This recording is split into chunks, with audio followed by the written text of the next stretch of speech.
Hello everyone, आज की इस वीडियो में हम relationship between zeros and coefficient of a polynomial ये पढ़ने वाले हैं, जो कि आपका polynomial second chapter 10th class का है। उसके लिए काफ़ी ज़्यादा इम्पोर्टेंट है और आपकी पूरी 2.2 इसी के ऊपर बेस है। तो देखिए, मान लीजिए आपके पास कोई भी जनरल इक्वेशन होती है, तो जो भी जनरल इक्वेशन क्वाड्रेटिक जो पॉलिनोमियल है उसकी जनरल इक्वेशन आपकी किस फॉर्म में होती है? A x square plus b x plus c is equal to 0। तो मैंने आप लोगों को बता रखा है कि अगर पावर 2 है तो हम क्या कह सकते हैं, उसकी कितनी जीरोज निकलेंगी? 2 जीरोज निकलेंगी। तो एक जीरो मैंने अल्फा मान ली और दूसरी जीरो क्या मान ली? बीटा। एक जीरो मैंने क्या मान ली? अल्फा, और दूसरी क्या मान ली? बीटा।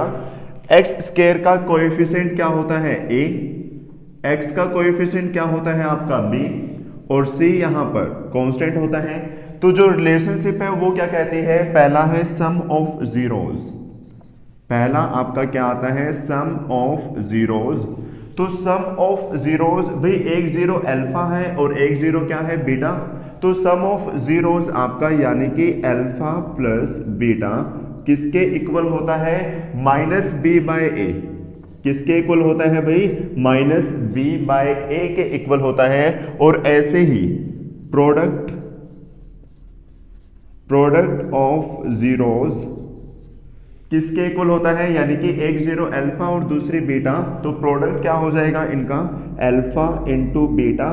तो ये आपका किसके इक्वल होता है? सी बाय ए के इक्वल।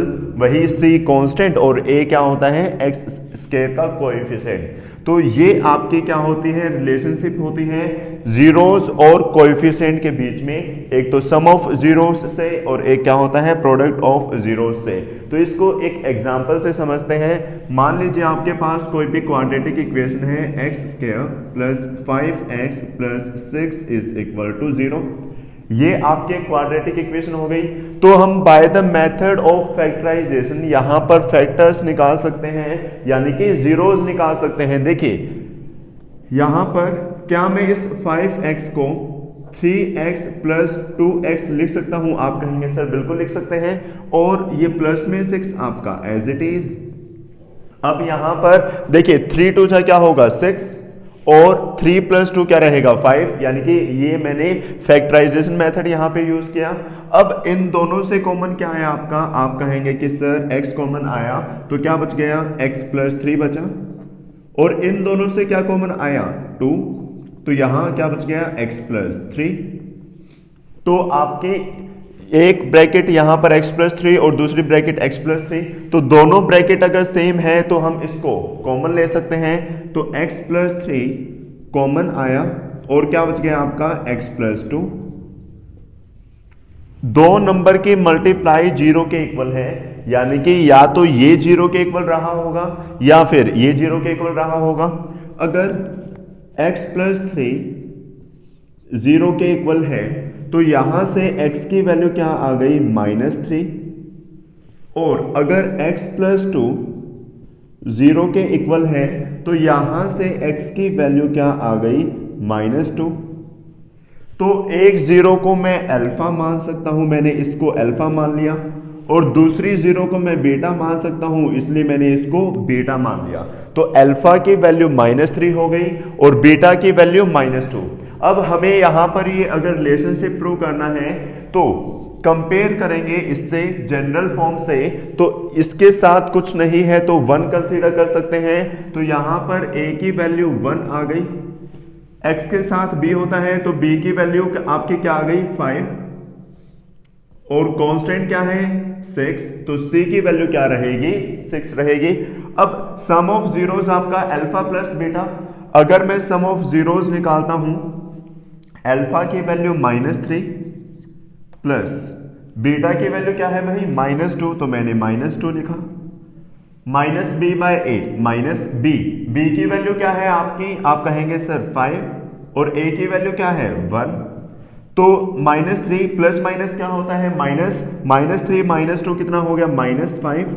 और यहां पे क्या है? -5। ये इक्वल हो गया तो एक चीज आपकी प्रूव हो गई, यानी कि सम ऑफ जीरोस क्या होता है, alpha plus beta is equal to minus b by a.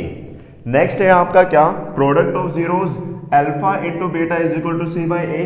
Alpha की वैल्यू क्या है, आप कहेंगे सर -3, जो आपका प्रोडक्ट ऑफ जीरोस है -3, और बीटा की वैल्यू क्या है -2, तो मैंने -2 लिखा, is equal to C by A. C की वैल्यू क्या है 6 और ए की वैल्यू क्या है 1, तो माइनस से माइनस कटा, 3 2 जा 6 और ये 6, तो 6 के इक्वल, तो ये चीज भी प्रूव हो गई। तो इसलिए हम कह सकते हैं कि जो सम ऑफ जीरोस है वो किसके इक्वल होता है, माइनस बी बाय ए, और जो प्रोडक्ट ऑफ जीरोस है वो किसके इक्वल होता है, सी बाय ए। अगर आपके पास कोई क्वाड्रेटिक इक्वेशन है जो किस फॉर्म में है, a x square plus b x plus c is equal to 0, तो इसी का यूज होने वाला है आपका एक्सरसाइज नंबर 2.2 में, और फर्स्ट क्वेश्चन पूरा इसी के ऊपर बेस है। तो एक बार इसको नोट डाउन कीजिए, उसके बाद हम एक क्यूबिक पॉलिनोमियल के बारे में पढ़ेंगे। तो भाई जो क्यूबिक पॉलिनोमियल है, उम्मीद है इतना आप सभी को अच्छे से समझ में आया। तो जो आपका क्यूबिक पॉलिनोमियल है,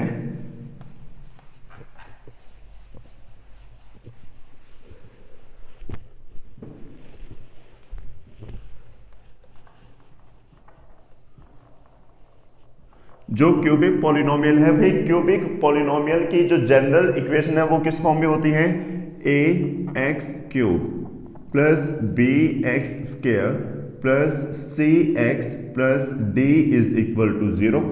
क्योंकि क्यूबिक का मतलब ही क्या हुआ कि जिसमें हाईएस्ट पावर कितनी हो, 3 हो, जिसमें हाईएस्ट पावर कितनी हो, 3 हो, तो हाईएस्ट पावर 3 यहां पर, तो इसका कोएफिशिएंट क्या होगा, a, इसका कोएफिशिएंट क्या होगा, b एक्स स्क्वायर का, x का कोएफिशिएंट c, और d यहां पर कांस्टेंट कहलाएगा। d क्या कहलाएगा, कांस्टेंट। तो यहां पर अगर मैं आपसे पूछूं कि नंबर ऑफ जीरोस कितनी रहेंगी, तो आप कहेंगे कि सर जितनी मैक्सिमम पावर उतनी ही नंबर ऑफ जीरोस, तो यहां पर नंबर ऑफ जीरोस कितनी रहेंगी, 3। एक मैंने अल्फा मान ली, दूसरी बीटा और थर्ड गामा। तो सम ऑफ जीरोस यानी कि alpha plus beta plus gamma किसके इक्वल होगा, वही माइनस बी बाय ए के इक्वल। एक होता है product of zeros two at a time और उन सभी का सम, यानी कि अल्फा प्लस बीटा, यानी कि alpha beta plus beta gamma plus gamma alpha, ये इनका सम जो है किसके इक्वल होगा, सी बाय ए के इक्वल। और एक होता है प्रोडक्ट ऑफ जीरोस, यानी कि alpha into beta into gamma, ये किसके इक्वल होता है, माइनस डी बाय ए। तो इसकी नॉलेज भी आपको होनी चाहिए, तो एक बार इसको नोट डाउन कीजिए। तो भाई ये जब हम क्वेश्चंस करेंगे, एक्सरसाइज 2.4 करेंगे, तब आपको अच्छे से समझ में आ जाएगा। तो अभी आज के इस वीडियो में हमने पढ़ा कि रिलेशनशिप बिटवीन क्या, zeros and coefficients of a polynomial क्या होता है, sum of zeros, product of zeros, जो हमने क्वाड्रेटिक वाला किया है वो आपका एक्सरसाइज 2.2 में यूज होगा। और ये आपका जो एक्सरसाइज 2.4 जो कि ऑप्शनल है उसमें यूज होगा। तो इतना आप सभी को अच्छे से समझ में आया। तो नेक्स्ट वीडियो में हम 2.2 करेंगे, फिर 2.3 करेंगे।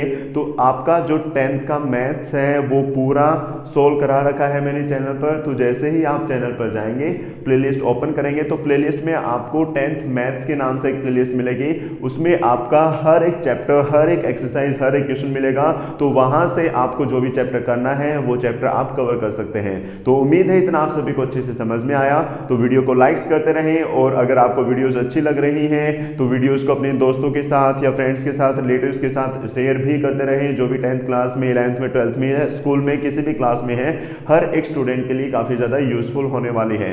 और अगर आप चैनल पर नए हैं तो चैनल को सब्सक्राइब करना ना भूलें, और कमेंट्स करके बताते रहें अगर आपको कोई भी डाउट आता है या आपको और किसी टॉपिक से रिलेटेड वीडियो चाहिए। तो मिलते हैं नेक्स्ट वीडियो में, तब तक के लिए bye bye, take care, have a nice day. So are you looking for a best coaching class around you? And if you're watching this, I'm pretty sure you do. So presenting you the Ignite Education Center, which provides you offline classes even in the lockdown. And not gonna mention without compromising the COVID-19 protocols for yours and our safety.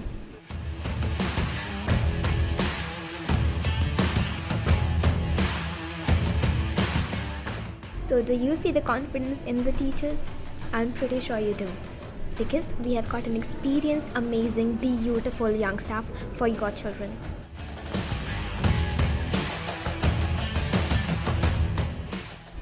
And what's the best part? Each student is given proper personal attention and interaction during the class. How? Because we have limited number of students in each batch.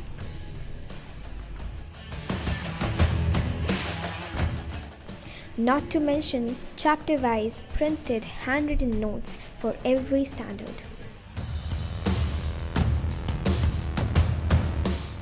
Not just that, but a library with loads of books of every genre.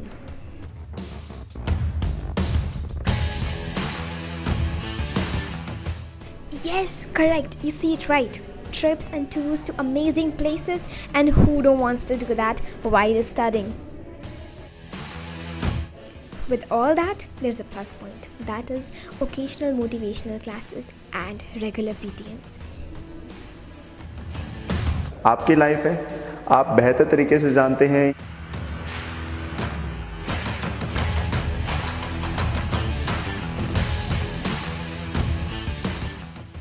Did I happen to mention the online classes that we have?